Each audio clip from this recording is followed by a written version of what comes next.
Olá, apreciadores de um bom whisky. Esse é o podcast Água da Vida. Meu nome é Maurício Porto. César Adames aqui. Estamos no 6º episódio, gente. Primeira temporada aí, está chegando ao final e hoje a gente vai falar sobre acessórios e ritual. Ou seja, o que eu preciso para ter este ambiente, aquele cantinho na minha casa? Bom, antes de tudo, o que você precisa é um bom whisky. Como, por exemplo, o nosso apoiador, Maker's Mark, que é o bourbon artesanal mais querido do Brasil. Bom, vamos pensar, antes de mais nada, eu estou montando um espaço, um bar, vou receber os meus amigos, quero fechar negócios, bater papo, depende do que você quer. Qual é o básico? Primeiro, se você tiver... Até porque Maurício, para quem não sabe, é dono do Caledônia, um dos principais bares de whisky de São Paulo, talvez do Brasil ou América do Sul, tá? Você deve receber, basicamente, acho que várias questões de alguém que quer montar um bar básico um bar em casa. Em casa. Não vamos aqui, obviamente, ser pontuais e falar que tem que ter a marca XYZ. Vamos falar de estilo, que aliás a gente já falou isso no episódio 1 e episódio 2. Se você não assistiu, volta lá. Gente, é o 6º episódio. Você já assistiu algum dos episódios? Vai lá, você vai ter episódio 1 contando quais são os estilos, você vai entender do que a gente está falando. Me diga aí, vamos pensar assim, de 3 a 5 garrafas que não podem faltar na prateleira de alguém. Que estilos que tem que ter? Acho que dentro do mundo do whisky é importante você ter aí um bourbon. Você tem que ter um Scotch defumado, não precisa ser Mega Ultra Blaster defumado, pode ser um blend mais turfado, você vai usar ele. Aí um whisky mais tradicional, pode ser também um blend mais leve, né? E aí iria para um single malt mais pesado também, como se fosse um Macallan, um Aberlour. Que mais que tá faltando? Talvez um Irish ou um Japanese whisky, assim, para dar uma... Ou um Rye, né? Eu não tinha falado de Rye. O Rye também é uma ideia legal, porque muitos coquetéis usam Rye como base, né? Especialmente os clássicos. Vamos dar uma tentada classificar isso para o pessoal entender, porque a gente tem esse episódio aqui, a ideia é a gente dividir ele em duas partes. O bebedor, ou melhor, o apreciador do bom whisky, porque a gente está aqui para educar. O objetivo desse podcast é a educação. Vamos pensar numa primeira etapa, whiskies que eu tenho que ter para o meu consumo. Tá. E aí depois complementar, aproveitar esse whisky que joga nas duas posições, consumo puro. Aliás, todos servem para você consumir, degustar ele, mas o que eu tenho que ter para a coquetelaria? Então vamos pensar nesse primeiro momento. Para quem vai montar o seu bar, pensa ali em 5 estilos só para consumo. Cara, depois a gente complementa.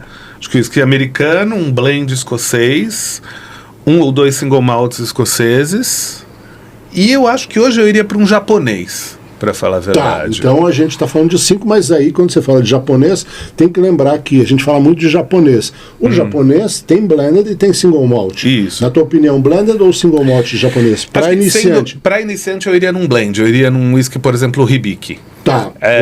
Porque eu acho que no caso específico, cara, é um blend que é bem distinto do que a Escócia entrega. Ele tem um perfil mais rico, mais intenso, um blend meio fora da curva, assim, e os single malts japoneses, eles tendem a ser muito delicados, então talvez seja legal para quando você estiver complementando aí seu barzinho, sabe? Então, resumindo, passar régua nessa primeira etapa para o pessoal que está tomando nota aí, 5 garrafas. Confirma comigo se eu não perdi nada. Categoria Blended Whisky, nota 10, não, brincadeira, gente. Categoria Blended, eu tenho um Blended escocês e um Blended japonês. Japonês, isso. Aí, 2 single malts. 2 single malts. 2 single malts que podem ser de regiões diferentes. Depois eu conto para vocês no final aí que história é essa de regiões diferentes. 2 single malts escoceses. Isso. E um bourbon. E um bourbon. Sendo que um dos 2 single malts defumado, que é... Se questão você gosta, de escolha, aí a gente... Né, assista o episódio próximo que a gente vai entrar no detalhe aí disso aí. Mas são 5. Então, 2 blendeds, um escocês, um japonês...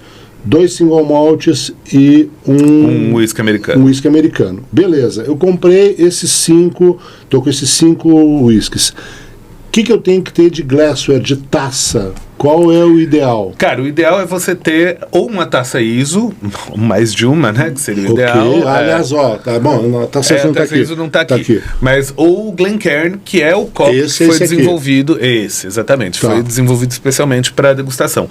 Tem outros copos de degustação de whisky no mercado. Tem um copo da Stow's, por exemplo, que é um copo bem bom também.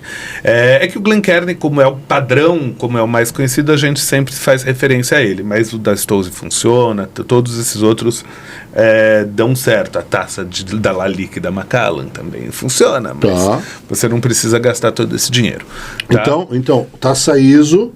Se eu não tiver taça ISO, dá para usar uma taça de vinho branco, de repente, para uma degustação? Qualquer taça pequena que tenha as bordas voltadas para dentro, elas vão funcionar porque elas vão reunir o aroma do uísque na hora de você fazer a análise sensorial. O ideal é sempre uma taça que seja fechada. Procura aí o que você achar. Mas, gente, na boa, taça ISO... É barato. Dá ali, não é questão de barato. Dá um Google aí, vai lá no Mercado Livre, tem muita coisa legal. Até porque o que acontece é o seguinte, a gente tem...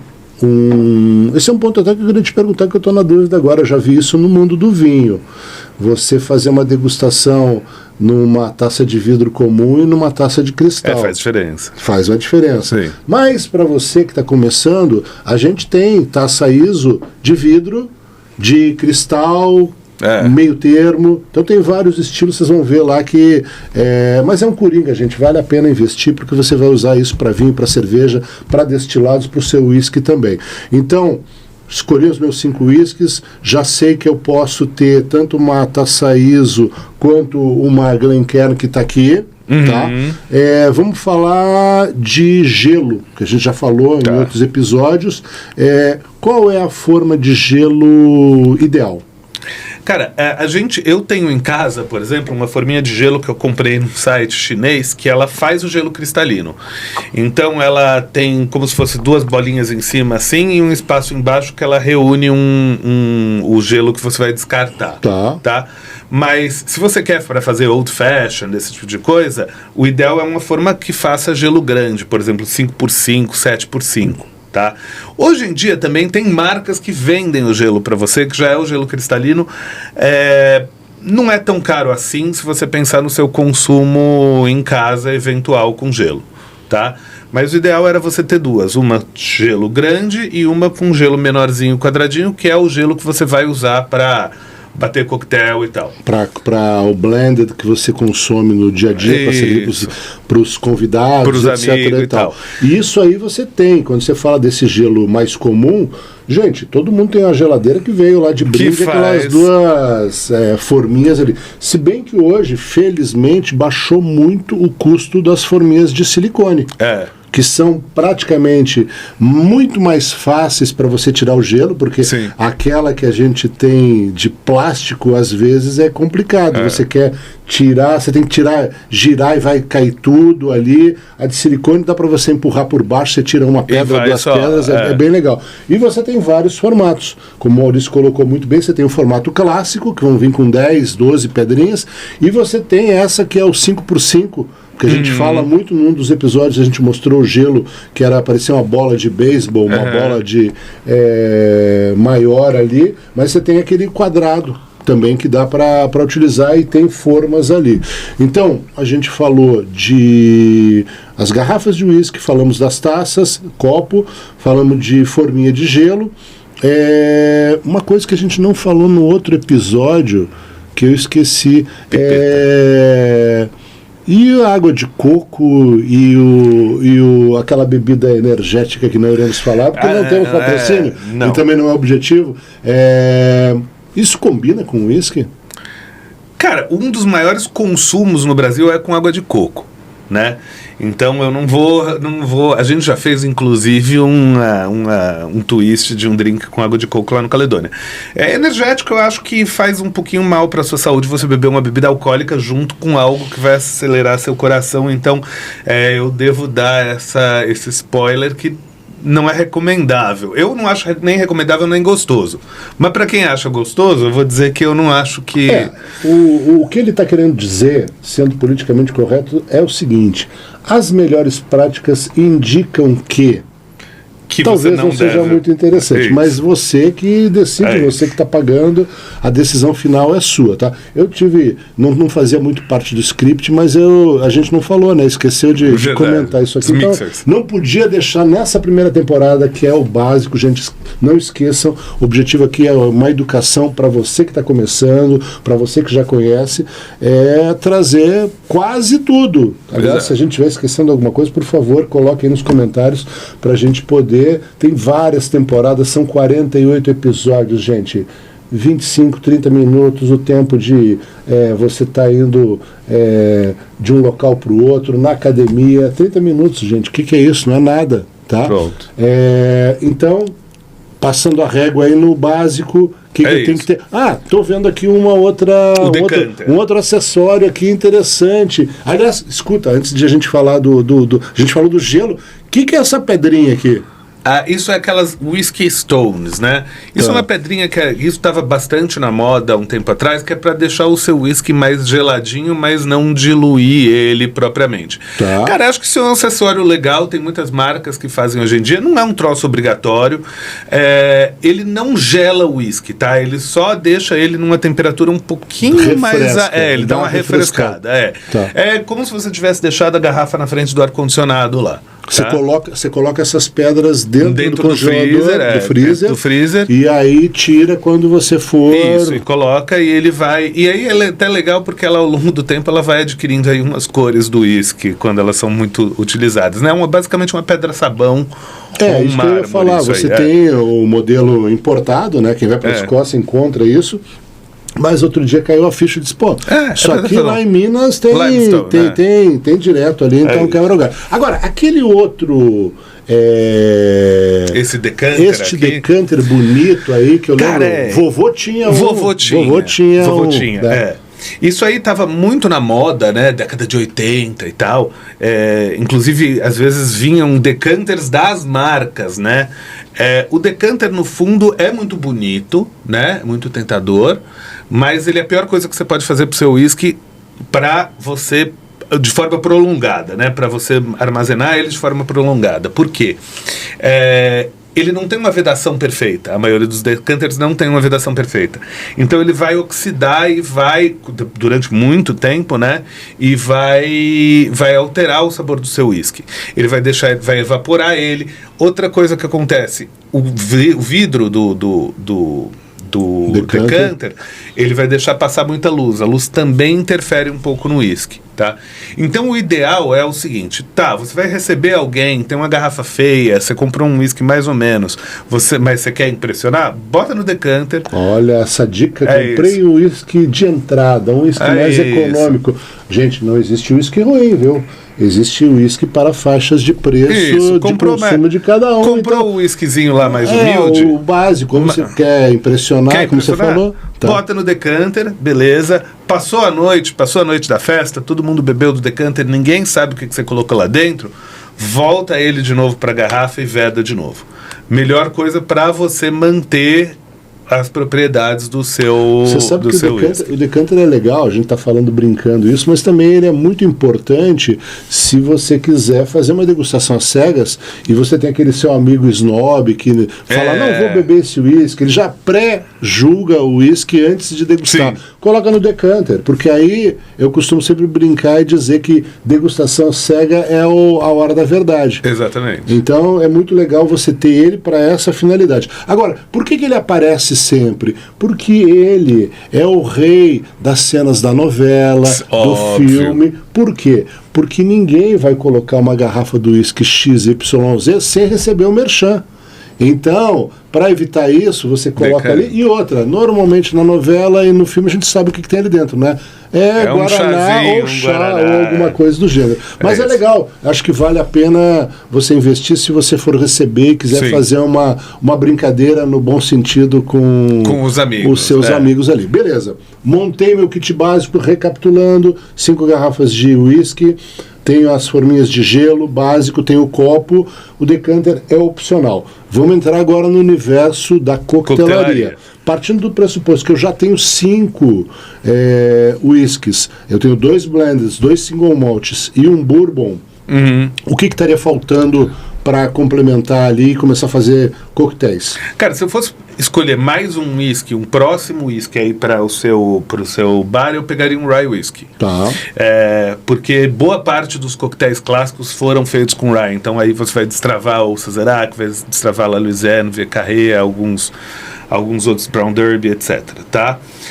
De equipamento, o que eu teria aqui? Não, para só um pouquinho. Não, calma. Vamos, muita calma nessa hora. Vamos tentar fazer uma linha do tempo. Ok, eu tô com 5, você falou para aumentar mais um rye.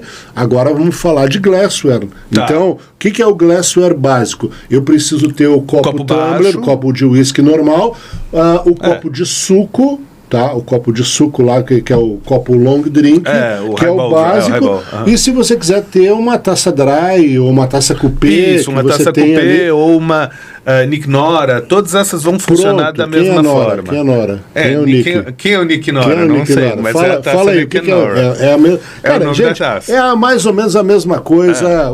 Lembrando que taça dry é a taça em V, a taça coupé é aquela taça antiga que a gente tinha do champanhe que servia antigamente. Nick Nora, quem é? Entra no ela está no meio do caminho, ela é aquela que é assim, é um usinho. Mas isso é opcional. Então vamos no clássico e no long drink, se quiser, vale a pena. Tal. Então, beleza, eu estou com os meus... Seus copos. Não, estou com as minhas garrafas, estou com os meus copos. Agora, antes de você entrar na parte de coquetelaria, o que mais que eu tenho que ter de bebidas? Vermute, um bitter. Lembrando que tinha um bitter que já passou, estava na outra temporada lá, um bitter tabasco que a gente estava lançando. A gente inventou, o bitter mais famoso no Brasil é Angostura. Isso. Mas a gente tem outros que estão chegando. Peugeot é um dos bitters também super importantes para trinca. Acho que pelo menos um vale a pena você ter em casa. Além dos whiskies, eu tenho que ter o vermute, o bitter, que mais? Bom, limão, açúcar, cítricos em geral, açúcar. Isso já vai destravar bem o seu para fazer drinks de uísque. Isso, lembrando que o cítrico você tem o limão ou a laranja, que você pode... Normalmente você vai utilizar mais a casca, né? Para dar o zeste, essas coisas ali, tudo mais. O açúcar que você falou, torrãozinho de açúcar, pode ser, pode fazer um xarope, uma coisa assim. Uma cerejinha para dar. E uma cerejinha que não é a cereja de chuchu. Compre uma cereja boa, né? Compre uma Maraschino boa. Não precisa ser uma Mariana, que custa um pouco um custo mais elevado, mas uma cereja, potinho vai ter. Beleza, então estou com o whisky, estou com os meus copos, estou com os complementos para fazer a mistura acontecer ali, a mágica acontecer. O que eu preciso agora de equipamentos? Tá. Cara, para os coquetéis, o que você vai precisar basicamente? Uma coqueteleira. Essa coqueteleira é uma coqueteleira da Makers, né? Nosso apoiador, mas é uma coqueteleira bem caseira essa, né? A de bar, na verdade, ela tem são 2 copos que se encontram, né? Essa aqui é melhor para quem não tem experiência, porque você não vai deixar o drink vazar. Então coloca o gelo aqui dentro, monta o coquetel, vai lá, fecha, bate, e ela tem até aqui uma espécie de um ralinho, um coadorzinho para evitar que o gelo entre no seu drink, tá? No bar, isso na coquetelaria japonesa eles usam muito, para falar a verdade, mas na coquetelaria ocidental a gente usa mais a de 2 copos. A tal da Boston Shaker. A Boston Shaker, que é a de 2 copos. Que também é uma coisa que requer um pouco de prática e habilidade. Abrir ela, não travar ela. E você conseguir segurar também. Você tem aquele movimento de shaker não é aquela coisa assim levezinha. Por quê? quanto mais rápido e mais enérgico você for, mais você vai diluir, mais gelo vai gelar. Quando você sentir que gelou bem, é que já está. Aí vale a pena. O Caledônia faz umas aulas a gente tem aulas de coquetelaria com o Alisson, que é o nosso head bartender, ele ensina as técnicas. Sábado, né? Sábado à tarde. Hoje tem. Opa, vamos lá depois. Hoje então. É sábado. O pessoal está sabendo agora que a gente está gravando no sábado, né? Vamos lá. Que mais? Então eu tenho aqui. Além disso, calma, antes desse aqui, esse Mixing aqui. Glass. Até porque no episódio anterior a gente falou um pouco da questão da coquetelaria, a IBA, e a gente falou dos 3 tipos de drink: o batido, mexido e montado. Tá? Então, esse aqui é o batido, tá? Esse aqui eu uso para quê? Mexido. Então, isso aqui é um mixing glass. Ele, normalmente, eu não trouxe aqui, mas você usa com a bailarina, né? Que é aquela colher bailarina, que é uma colher mais longa. Bem alta, tá? ela é toda retorcida assim, justamente por quê? Porque o bartender vai fazer um movimento aqui com os 2 dedos e o polegar que vai girar ela para percorrer toda a base do mixing glass. Então, você vai montar o coquetel, coloca o gelo, desce a bailarina e gira, né? E aí você vai ter o seu drink mexido aqui, tá? O mixing glass, ele é basicamente um becker, tá? Mas mixing glass tem mixing glass de vários preços, até, cara, de 20 reais. Decoração, detalhe. Decoração tudo, de 20 reais até 500 reais, tá? Então não é um grande drama, não. E você precisa de 2, além da bailarina, né, da colher que a gente falou, de strainers. Eu trouxe 2 strainers aqui. Isso aqui é um julep strainer, que é um strainer mais clássico. Tá. Mas acho que o melhor para você ter em casa é um tipo esse daqui, tá? Que é um Hawthorne strainer. Que ele vai encaixar aqui na tampa do mixing glass e você vai empurrar para frente, ele vai coar o gelo e qualquer outra coisa, limão, etc., que você possa ter colocado aqui, folhinha e tal, e você vai descer o conteúdo no seu copo. Dependendo da coqueteleira que você tem, também dá para você pegar. Essa coqueteleira é pequena. Esse aqui até dá, não vou forçar demais aqui, mas até dá para você encaixar aqui e fazer isso também. Então, se a coqueteleira fosse um pouquinho maior, iria entrar com certeza. Tem um outro item que a gente não tem aqui, mas a gente não pode esquecer, que é a peneira. Aquela peneirinha, que é o que a gente chama de dupla coagem. O que é a dupla coagem? Eu coloco aqui, ó, eu vou, como o Maurício colocou muito bem, estou servindo aqui no meu copo aqui, ó, ele vem. Se eu tivesse isso aqui, imaginem por um momento que isso aqui é uma peneira, ele vai fazer uma dupla coagem. Então também é mais ele segura um pouco de gelo. Exatamente, exatamente. Tipo você tem hoje lojas que atendem o mercado de bartender, que você vai encontrar tudo isso nos sites, você também encontra. Sim. E aí é uma questão de você definir qual é a sua verba. Outra coisa que a gente não falou, o bar mat, né? A gente está aqui com o bar mat da Makers. Cara, esse aqui é um bar mat bem... tapetinho, para quem não conhece, o bar mat tapetinho. Ele é um tapetinho, ele normalmente feito de borracha mesmo, né? Nos bares profissionais, em vez de ter bar mat, a gente tem uma espécie de ralo, né? É um negócio comprido assim de metal que tudo que cai já vai ser drenado e não vai fazer muito sujeira.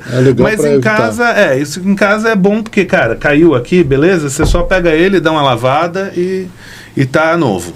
Outra coisa também, lembrando que a gente não falou, a gente falou de forminha de gelo quando falamos de consumo do uísque tradicional. Na coquetelaria preciso de gelo. Sim. Qual é o melhor gelo para coquetelaria? O melhor formato de gelo? Cara, para esses coquetéis clássicos, assim, o Golden Standard virou o gelão cristalino. Você não precisa ter isso em casa, tá? Você pode pegar uma forminha de gelo, dessas forminhas de silicone e tal, só vai botar no freezer, você vai fazer um gelo bola, um gelo quadradinho, que já é bom o suficiente para o seu drink. Tá? Se você for um cara muito preciosista, você consegue fazer o gelo cristalino em casa.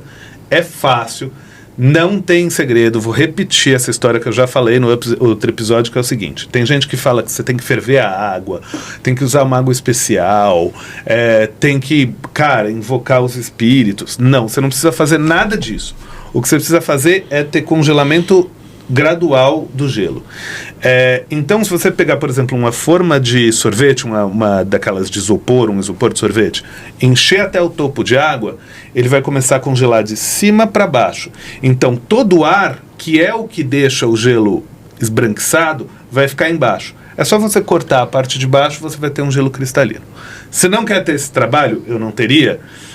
tem em sites, nesses sites chineses, tem já um negócio prontinho, que é como se fosse um kitzinho que são 2 assim, com as bolinhas, e aí você só tira as bolinhas dele e elas já estão cristalinas. Beleza, mas aí a gente está falando já de um tipo de gelo que entra não só para gelar, mas também entra na decoração, na composição. Isso, exatamente. Para o dia a dia, o nosso velho e bom saco de gelo com um buraquinho cara, no meio quebra o galho, lembrando de um fator muito importante. Você vai ter um balde de gelo, onde vai ter uma cuba de gelo, onde vai estar o seu gelo ali, que você pode utilizar ele, por exemplo, mixing glass. Qual é a técnica? Eu coloco gelo, deixo ele aqui gelando, sim, coloco, depois você passou um tempo, você vem aqui, faz isso aqui para tirar o que virou água, tenho gelo, faço a minha mistura, isso, e aí venho para cá, coloco aqui e sirvo no copo onde está o gelo grande ali, beleza. Gente, este gelo que ficou aqui é pia. É pia. Não é balde usar ele de novo. Ok? Então vamos fazer isso aí.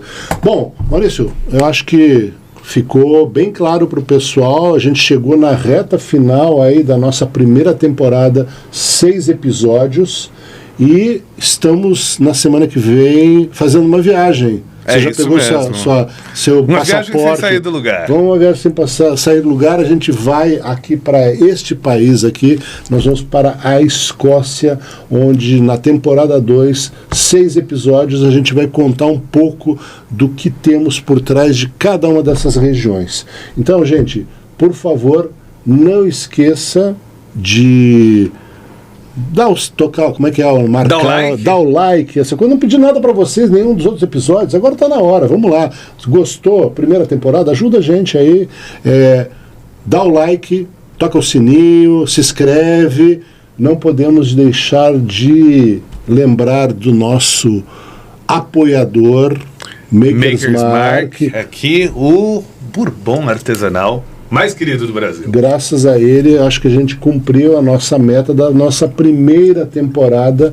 A gente vem para a segunda temporada. Quem será o nosso patrocinador? Aguardem, semana que vem vocês vão ver. Ok? Isso aí, Maurício, obrigado aí. Valeu. Semana que vem a gente está de novo aí com vocês. Até mais.